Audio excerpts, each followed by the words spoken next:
আমরা পূর্ববর্তী বিভিন্ন অধ্যায়ে টুল ও প্যালেট ম্যানেজমেন্ট সম্পর্কে জেনেছি এবং এর কার্যকারিতা বা এর ব্যবহার সম্পর্কে অবগত হয়েছি। তো এই অধ্যায়ে আমরা ইলাস্ট্রেটরে আমরা কিভাবে কাজ করব এবং কাজ করতে গিয়ে আমরা কী ধরনের টেকনিক অবলম্বন করব সে সম্পর্কে জানব। তো দেখুন আমরা এখানে বিভিন্ন ধরনের টুল রয়েছে। যে কোনো টুলে কাজ করতে গেলেই আমরা বিভিন্ন টুলের ভেতরে যে সমস্ত অপশন রয়েছে এগুলো দিয়ে আমরা কাজ করব। সাপোজ আমরা একটি রেক্টেঙ্গেল এখানে ড্র করলাম। তো রেক্টেঙ্গেল ড্র করার পরে এখানে অটোমেটিক রেক্টেঙ্গেল ড্র হলো এবং এটি ড্র করার সাথে সাথে কিন্তু আমরা বাইরে ক্লিক করব না। আমাদের মনে রাখতে হবে যে এমএস ওয়ার্ডে যখন আমরা কাজ করেছি, এমএস ওয়ার্ডে একটি অবজেক্ট ক্রিয়েট করার সাথে সাথে বাইরে ক্লিক করতে হয়েছে, কিন্তু ইলাস্ট্রেটরে কিন্তু বাইরে ক্লিক করলে লক্ষ্য করলে দেখবো যে আরেকটি অবজেক্ট তৈরি হয়ে যাবে। সেই জন্য আমাদের যা করতে হবে সেটি হচ্ছে যে এই সিলেকশন টুল যেটি রয়েছে, একটি অবজেক্ট তৈরি করার সাথে সাথে আমরা সিলেকশন টুলে ক্লিক করব, এরপর আমরা বাইরে ক্লিক করব, তাহলে এটি নর্মাল হবে। ঠিক একইভাবে যে কোনো অন্য একটি অবজেক্ট যদি আমরা একটি সার্কেল ড্র করি, সাপোজ এই সার্কেলটি ড্র করলাম, এখন এই সার্কেলটি আমরা এখানে ড্র করা হলো। এখন এই সার্কেলটি ড্র করার পরে আমরা একইভাবে কিন্তু আমাদের এই সিলেকশন টুলে ক্লিক করতে হবে। ক্লিক করে এরপর আমরা এটিকে সরিয়ে ফেলব।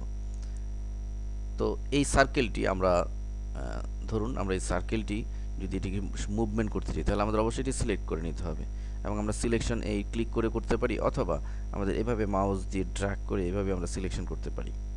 তো আমরা সিলেক্ট হলো, সিলেক্ট করে আমরা যদি সাপোজ মুভমেন্ট করে আমরা এখানে নিয়ে আসতে চাই তাহলে এভাবে এটিকে নিয়ে আসতে পারি। আরেকটি বিষয় হচ্ছে যেগুলো এই কোনো অবজেক্টকে বড় ছোট করা, আমরা এই সমস্ত পয়েন্ট ধরে বড় ছোট করতে পারি, কিন্তু এভাবে বড় ছোট করলে পারফেক্টলি বড় ছোট হবে না। এজন্য আমরা যেটি করব, কিবোর্ড থেকে যদি আমরা শিফট অল্টার চাপি, শিফট এবং অল্টার একসাথে চেপে যদি এই পয়েন্টে ধরে আমরা বড় বা ছোট করতে চাই, দেখবেন যে সমান পরিমাপে বড় ছোট হয়ে যাবে শিফট এবং অল্টার চেপে। এবং আরেকটি বিষয় মনে রাখতে হবে সেটি হচ্ছে যে আমরা এই বিষয়গুলো এই অবজেক্টগুলোকে অ্যারেঞ্জ করতে চাইলে, যেমন সাপোজ আমরা এই রেক্টেঙ্গেলটি সামনে নিয়ে আসতে চাই, তাহলে আমাদের যা করতে হবে অবজেক্ট মেনুতে যেয়ে আমরা অ্যারেঞ্জে চলে যাব, সেখান থেকে ব্রিং টু ফ্রন্ট ক্লিক করলে এটি সামনে চলে আসবে।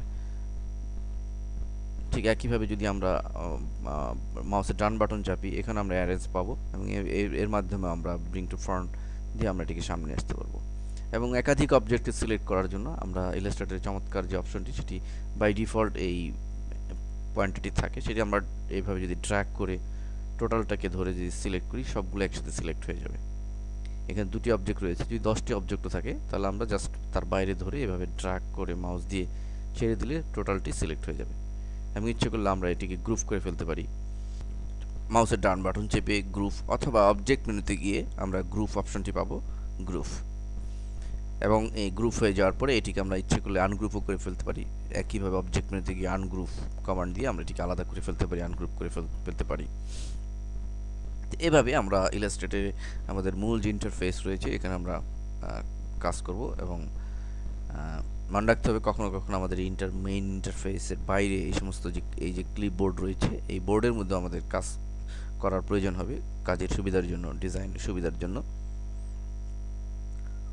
এরপর আমাদের এই কাজ হয়ে গেলে আমরা নির্দিষ্ট ফরম্যাটে ফাইল মেনুর অন্যান্য সফটওয়্যারের মতোই জাস্ট সেভ বাটনে ক্লিক করলে এটি আমাদের নির্দিষ্ট নাম দিয়ে, যে কোনো নাম দিয়ে আমরা এটিকে সেভ করে ফেলতে পারবো।